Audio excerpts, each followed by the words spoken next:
यौन अश्लीलता इस कहानी का मूल विषय है, जो एक पुरुष और एक महिला के बीच यौन संबंध पर केंद्रित है।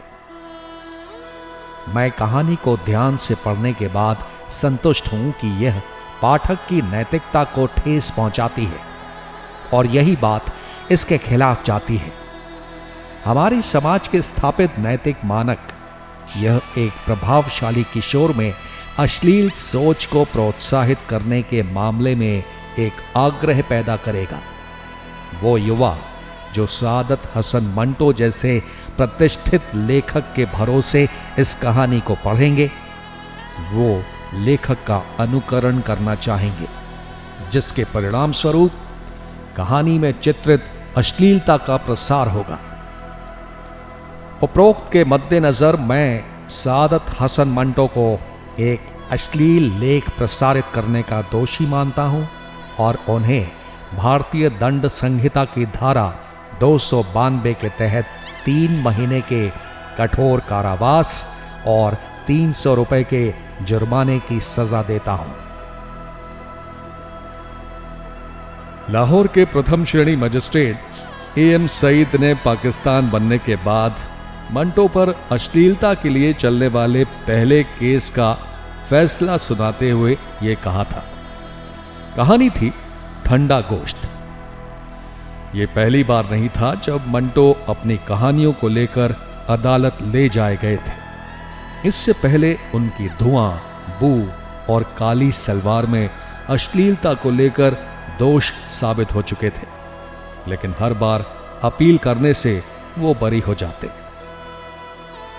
अपने समय की उर्दू की मशहूर पत्रिका स्पुतनिक के संपादक आगा अमीर हुसैन ने एक इंटरव्यू में पाकिस्तानी पत्रकार जहूर महमूद सिद्दीकी को बताया था, जिस दिन पाकिस्तान के पहले प्रधानमंत्री लियाकत अली खान की हत्या हुई थी, यानी 16 अक्टूबर 1951, उसी दिन वो अपने जैसा कि आमतौर पर वो पहनते थे वैसा ही बेदाग सफेद कुर्ता पैजामा पहने मेरे पास आए। वो काफी तनाव में दिख रहे थे और उन्होंने मुझसे कहा, आगा जी ये क्या हुआ? मेरी दुकान में मौजूद लोगों ने उन्हें काफी सांत्वना देने की कोशिश की, लेकिन वो काफी परेशान बने रहे। मंटो साहब ने मुझे अपनी किताब ठंडा गोश्त की कॉपी दी और उसमें लिखा, आगा अमीर हुसैन के गर्म गोश्त के नाम। ठंडा गोश्त पहली बार मंटो के दोस्त नसीर अनवर की उर्दू मैगजीन जावेद में छपी थी। बाजार में आने के कुछ ही घंटों के अंदर पुलिस ने पत्रिका के दफ्तर पर छापा मारा और ठंडा गोश्त की सारी कॉपियां जब्त कर ली। ना तो पहले और ना ही मंटो का ये आखिरी विवादास्पद लेखन था। वो कानूनी, गैर कानूनी, सभ्य असभ्य, नैतिक अनैतिक की लकीर बार बार मिटाते रहे। वो पर्दादार लेखन के खिलाफ थे। उनके शब्दों में, आप शहर में खूबसूरत और नफीस गाड़ियां देखते हैं। ये खूबसूरत और नफीस गाड़ियां कूड़ा करकट उठाने के काम नहीं आ सकती।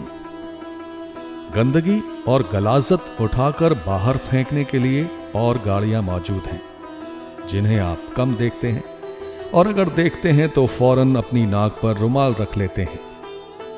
इन गाड़ियों का वजूद जरूरी है और उन औरतों का वजूद भी जरूरी है जो आपकी गलाजत उठाती हैं।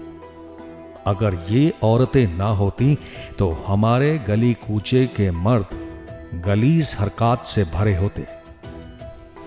जाहिर है वो समाज की इसी हिपोक्रेसी से पर्दा उठाते तो उनकी मुखालफत होनी ही थी। मंटो हमेशा झुंझलाए या निराशावादी नहीं थे। उन पर भारत के विभाजन का बेहद गहरा असर पड़ा। विभाजन की त्रासदी उन पर हावी हो गई। उनकी कहानी खोल दो का अंत जैसे चेहरा विहीन भीड़ के वहशी चरित्र का प्रमाण है। हिंदी के कथाकार और हंस के संपादक राजेंद्र यादव ने बीबीसी को दिए एक इंटरव्यू में कहा था, मंटो का लेखन तटस्थ होकर लिखा गया लेखन नहीं है, बल्कि वो अपने पात्र की नियति से जुड़कर उसका एक हिस्सा बनकर उसकी जिंदगी को देखते हैं, समझते हैं और हमें बताते हैं। राजेंद्र यादव मंटो को प्रामाणिक लेखक मानते थे, क्योंकि उनके लेखन में विचारधारा नहीं बल्कि वास्तविकता होती थी। यही वास्तविकता उन्हें ज्यादा छूती थी और इसी को वो कागज पर अपने उर्दू टाइपराइटर से लिख देते थे। सादत हसन मंटो के घर लक्ष्मी मैंशन में मंटो के लेखन से ज्यादा उनकी सनक की चर्चा होती। परिवार ने उन्हें इलाज के लिए मानसिक रिहैब में भर्ती कराया तो वहीं उन्हें टोबा टेक सिंह के लिए वो मर्म मिला जो कहानी में नजर आता है। औपड़ दी गड़गड़, annex the बैद्या, the moong the dal, of the लालटेन। अपने सोशल मीडिया अकाउंट पर लिख भर दीजिए। टोबा टेक सिंह का कोई ना कोई फैन समझ ही जाएगा कि एक बात क्या हो रही है। लेकिन जो मंटो को नहीं जानता होगा वो आपको भी पागल समझ सकता है, जैसा उन्हें समझा गया था। मंटो समाज की अंडरबेली पर लिखते थे। वो कहते थे, जमाने के जिस दौर से हम इस वक्त गुजर रहे हैं, अगर आप इससे नावाकिफ हैं तो मेरे अफसाने पढ़िए। अगर आप इन अपमानों को बर्दाश्त नहीं कर सकते तो इसका मतलब है कि ये जमाना नाकाबिले बर्दाश्त है। मुझ में जो बुराइयां हैं वो इस अहद की बुराइयां हैं। मेरी तहरीर में कोई नक्स नहीं। जिस नक्स को मेरे नाम से मंसूब किया जाता है, दरअसल वो मौजूदा निजाम का नक्स है।